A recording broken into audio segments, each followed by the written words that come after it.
दिव्यांग किसी को तभी माना जाता है जब उसकी प्रतिशतता 40% हो। प्रतिशतता क्या होती है इसके बारे में मैं आपको थोड़ा-सा बताना चाहूँगा। किसी व्यक्ति का शरीर कहीं से कोई क्षतिग्रस्त है, तो उस आधार पर एक मानक निर्धारित किया जाता है। नमस्कार, मैं अपूर्वा। आप देख रहे हैं दिव्यांग जगत। आइए बढ़ते हैं कुछ खबरों की ओर। दिव्यांग पेंशन वाले दिव्यांग इसे जरूर देखिए। पेंशन योजना को लेकर आई बड़ी जानकारी।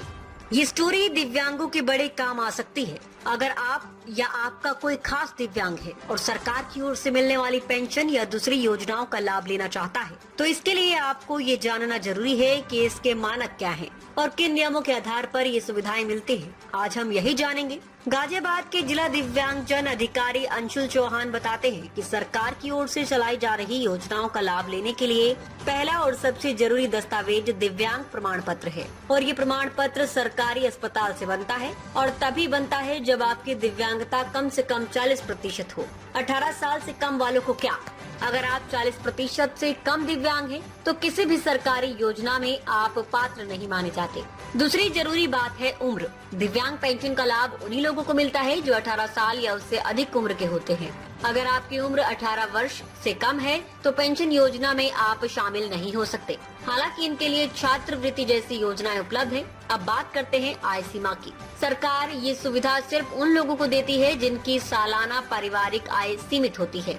ग्रामीण क्षेत्र में ये सीमा 46,080 है और शहरी क्षेत्र के लिए 56,460 तय की गई है। अगर आपकी आय इससे ज्यादा है तो आप इस योजना के लिए पात्र नहीं माने जाएंगे। टीम करेगी जांच। जब ये तीनों बातें 40% दिव्यांगता, 18 साल से अधिक उम्र और आय सीमा पूरी हो जाती है, तो आप दिव्यांगजन सशक्तिकरण विभाग की पेंशन योजना में शामिल हो सकते हैं। इसके लिए आपको ऑनलाइन या जन सेवा केंद्र यानी सीएससी के माध्यम से आवेदन करना होता है।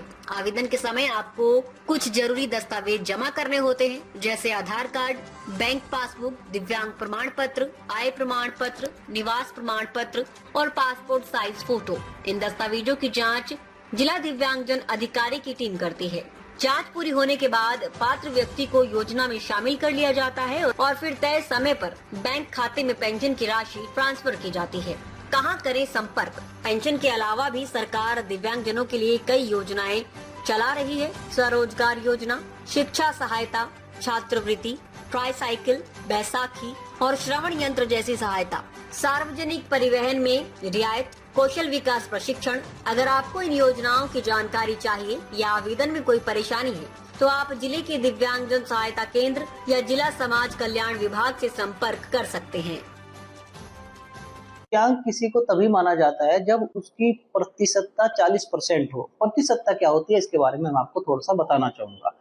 किसी व्यक्ति का शरीर कहीं से कोई क्षतिग्रस्त है, तो उस आधार पर एक मानक निर्धारित किया जाता है। जैसे मानकर चलिए किसी व्यक्ति का एक उँगली नहीं है उसका उँगली कटा हुआ है, तो उसका परसेंटेज 5% होगा। 2 उँगली पर उसका बढ़कर 8 से 10 हो जाता है। अगर किसी को 4 उँगली नहीं है तो उसका परसेंटेज 25 रहता है और जब हथेली यहाँ से कट जाती है तो तब उसका 45% के आसपास आता है दिव्यांगता।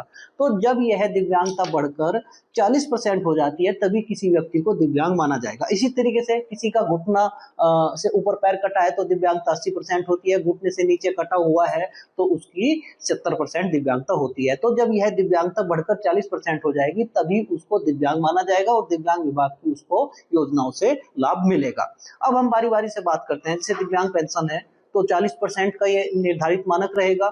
दूसरा, उसका उम्र 18 साल से ऊपर हो गया हो तभी उसको दिव्यांग पेंशन मिलेगी और अगर वह ग्रामीण क्षेत्र का है तो उसके परिवार की वार्षिक आय 46,080 रुपया और शहरी क्षेत्र में 56,460 रुपया से कम होनी चाहिए तभी उसको दिव्यांग पेंशन मिलेगी। ये तो दिव्यांग पेंशन का है। इसके अतिरिक्त अन्य बहुत सी योजनाएं हैं जैसे दिव्यांग सहायक उपकरण योजना, उसके अंतर्गत tricycle, wheel chair, hearing aid और एमआर किट, लेप्रोसी किट, पैर में कृत्रिम हाथ पैर लगते हैं उनको हम AKFO, HKFO इस तरीके से उनको बोलते हैं। तो इस तरह के अगर उपकरण उसको चाहिए तो उसमें भी 40% का दायरा है, 40% उसका दिव्यांगता होना चाहिए और उसका जो आय है, आय का भी वही रहता है 40,000 और 56,000 वाला और इसके अलावा उसका दिव्यांग प्रमाण पत्र सीएमओ द्वारा निर्गत हो, उसके पास यूआई आईडी कार्ड हो, तो ये उपकरण को मिल जाते हैं। हाँ, इसमें एक अलग बात है, अगर किसी व्यक्ति को मोटराइज्ड ट्राईसाइकिल चाहिए, मोटराइज्ड ट्राईसाइकिल इलेक्ट्रिक